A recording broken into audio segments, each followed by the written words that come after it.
Good day, everyone! Hello, my name is Christine Grace Cognito, and today I will be going to discuss or compare nations on a regional level. Of course, this is a special edition because this would include the European Union countries.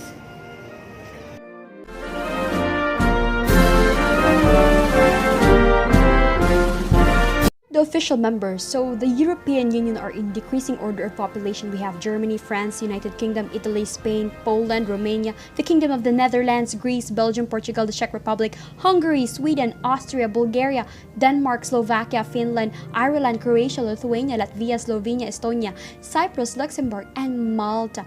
All of these nations comprise the whole European Union. How the EU works is hideously complicated and a story for another time. But for this video, you need to know only 3 things. First is that countries pay membership dues.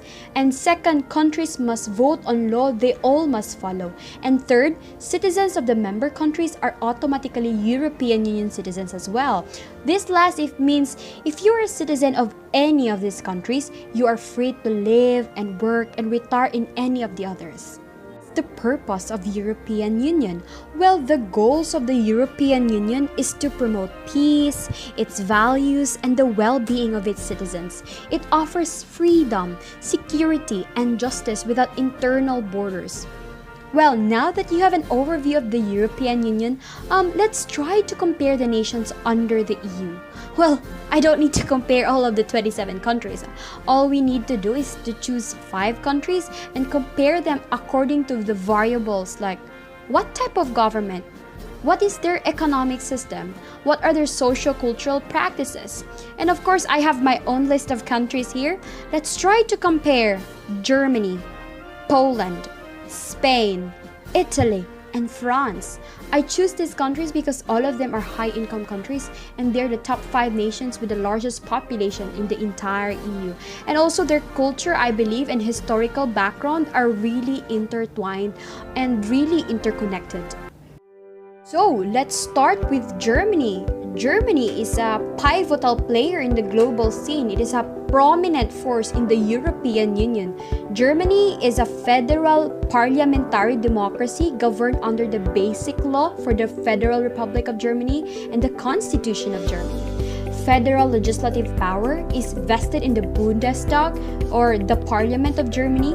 The Bundestag has a base of 598 seats, but typically some additional spots are added to make sure that parties receive representation proportional to the votes they receive. Economic system. After the 2 world wars, Germany's economy was very, very powerful. Well, hats off to Germany. I have a question. Do you know the secret of Germany's powerful economy? Well, it all relies on their Mittelstand business. What is Mittelstand? Mittelstand is fairly a broad concept, but in general, Mittelstand businesses are small or medium-sized manufacturers. Mittelstand is the backbone of Germany's economy, comprising an estimated 99% of businesses and employing nearly 80% of the German workforce. Poland. Poland is a unitary state, presidential, parliamentary, constitutional republic, and a representative democracy. Poland's economic system. Ever since the 1990s, Poland has followed a policy of economic liberalization, and the Poland economy was the only one European Union who managed to avoid a recession through the period of 2007 and 2008. The World Bank has classified the Poland economy as a high-income economy.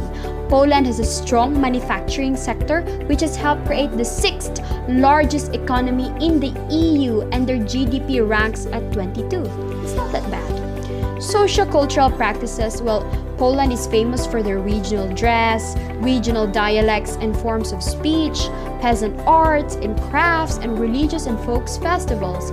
Poland has a massive culture. Like, all of their cultural and traditions are very much amazing. let's move forward. We have España.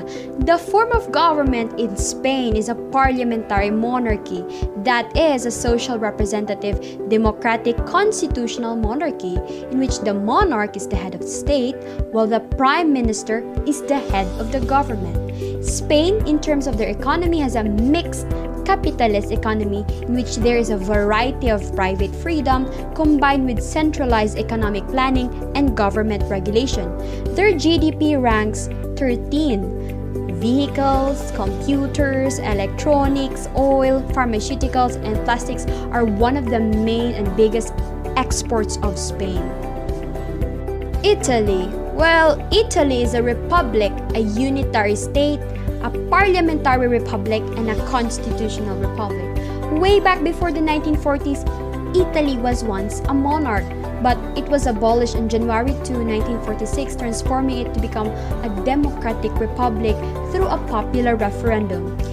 In their economic system, Italy has a diversified industrial economy, which is divided into a developed industrial north, dominated by private companies, and a less developed, highly subsidized agricultural south. The GDP of Italy ranks 8th. Machinery, metals, clothing, footwear, motorcycles are the main exports of Italy. Is Italy a free market economy? Well, the Italian economy is now much more free market oriented than at previous times. Several actors have been liberalized and state monopolies disbanded. In terms of their socio-cultural practices, Italy is famous for their arts, architecture, food, pasta. Italian tradition is filled with festivals celebrating saints, holidays, and important events in Italian history. France. The French Republic is a unitary semi-presidential representative democratic republic. The executive branch of the French government has two leaders, the President of the Republic, who is the head of the state and elected for a 5-year term, and the Prime Minister, who leads the government. France ranks as the world's 7th largest economic power. The World Bank classifies France as wealthy and high-income country. Tourism is a major contributor to the economy. Other major economic sectors include industry, agriculture, energy, and defense. The country is one of the world's top exporters of weapons. France has a very rich culture and truly excels in arts, architecture, fashion, food, everything in aesthetics. And also France would be the host country for the coming 2024 Olympics. Like, just amazing. Institutionalism in the European Union. The new institutionalism is a disparate set of ideas with a diverse disciplinary origins, analytic assumptions, and explanatory claims, according to Hall and Taylor 1994. Institutions, as we generally known, is seen as the rules of the games or the humanly devised constraints that shape human interaction. There are two dimensions of institutional analysis. First is that it concerns the theoretical rule of institutions, whether it's endogenous or exogenous.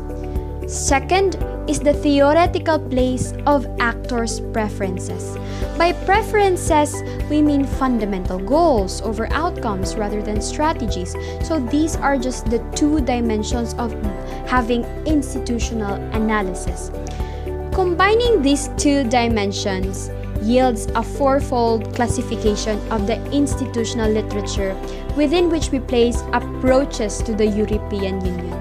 Approaches in the Northwest cell, as you can see, including federalism, spatial analysis, and network approaches, take both institutions and preferences as exogenous and use them in different mixes to explain changes in EU policy and explain the EU member states' behavior. So in the Northeast cell, rational institutional choice approaches seek to explain institutions which are endogenous on the basis of exogenous preferences and other variables such as what are the power resources in the European Union or the EU, and many more. In the Southwest cell, populated by sociological new institutionalism, exogenous institutions shape actors' preferences, although preferences might also depend on other non-institutional explanatory elements. because preferences, as we believe, depend on institutions. The latter also take priority in explaining actors' power and bargaining or policy outcomes. Presented in your screen are similarities and differences between countries I have mentioned. This is just some sort of a summary.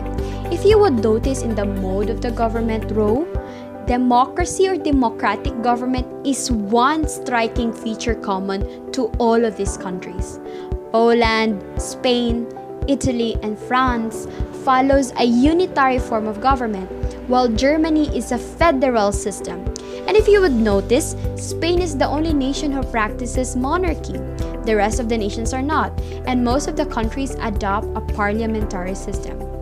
Let's go to the economic system. All of them have a kind of mixed economy. And if you would notice, one of their main exports, common to all, are machines, vehicles, electronics, and pharmaceuticals. No wonder these countries almost top the GDP ranking in the whole world.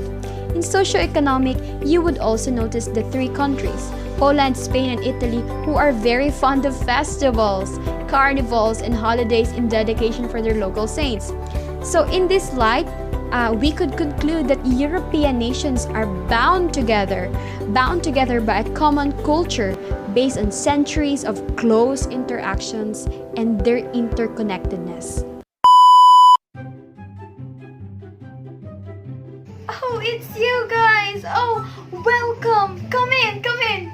Well, it's good to see you, Italy! Oh, it's been a long time since we have a party like this, right? And then...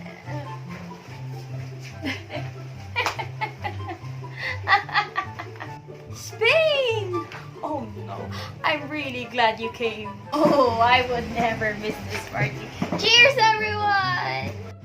I don't really entertain some of this nonsense. When will this party be over? I still have an appointment with the United States. Oh, come on, Germany. Don't be such a party pooper.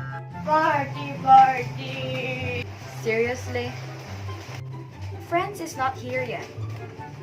It's almost midnight. 2 hours later. Am I late?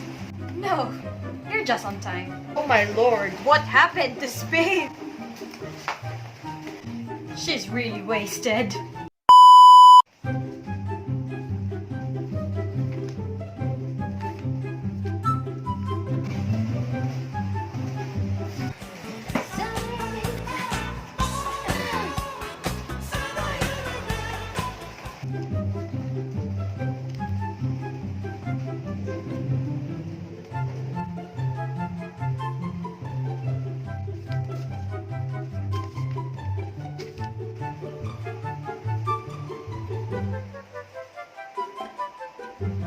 What is the meaning of this? What's that all about? The Article 50 process is now underway and in accordance of the wishes of the British people that the United Kingdom is leaving the European Union. Oh no, that can't be! Most of our multinational corporation and headquarters are in London. This could lead to job losses of our people. What will happen to the migrants? What will happen to our European Union economy? What are you all saying? UK is leaving the Union.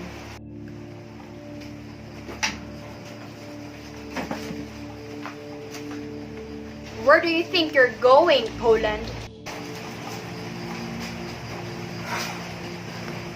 I'm leaving. Why is everyone leaving? The Union wouldn't be better without you all. We know everything, Poland. Everything. Huh? What? You've been leading a conservative government. You are reducing the independence of the judges and you are restricting the press. We don't tolerate member states here who fail to uphold the democratic values. If you don't solve that problem in your country, we will force you to leave the Union. You didn't know what you're saying. Stop arguing, guys! Can we all just enjoy this party and set aside politics for a while? Warsaw must free the courts now.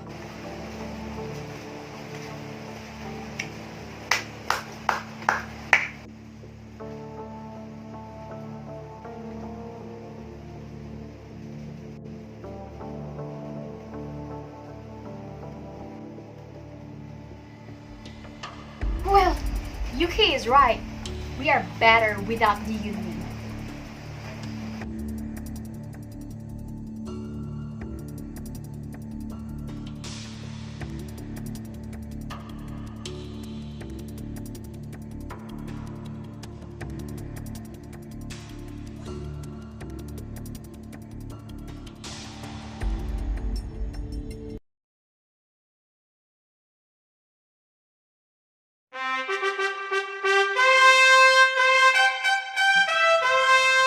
As part of the Article 50, UK will leave the European Union. We recognize Britain as an independent, self-governing, and normal nation. We wanted to grow up, and doing that, UK must recognize its sovereignty to serve the interests of our own people. This is a turning moment from which there is no turning back. Britain is leaving the European Union. We are going to make our own decision and our own laws. Please don't recognize us as your enemy. We mean nothing against you. Thereafter, recognize that the United Kingdom will be your friend, that we will trade with you. We will be your best friends in the world. Do that. Do it sensibly and allow us to go up and pursue our global ambitions and our future. I know you're gonna miss us. I know you wanna ban our national flags, but today we're gonna wave you goodbye.